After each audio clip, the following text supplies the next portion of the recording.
Bihira lang magkaroon ng ganyang sakit. Hoy, alam mo ako mabait ako. Hindi ko pinapatuloy yung mga ganyan.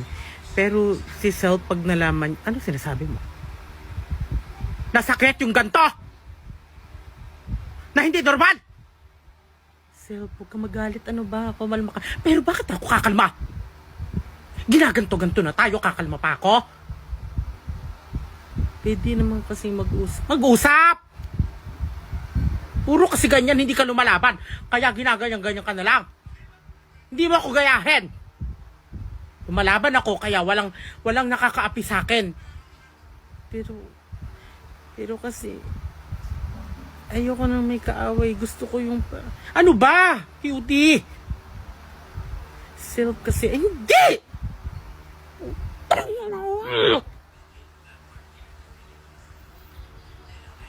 Mag-sorry ka na lang kasi no. Kahit mag-sorry siya, kahit lumuhod siya sa akin, wala, hindi na bababalik ng sorry yun. Ang dapat niyang gawin, wala siya dito sa mundo. Grabe ka naman. Ang sama-sama mo talaga. Kaya sinasabi ko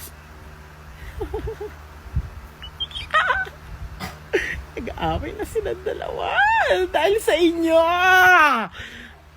Kaya nagpapasalamat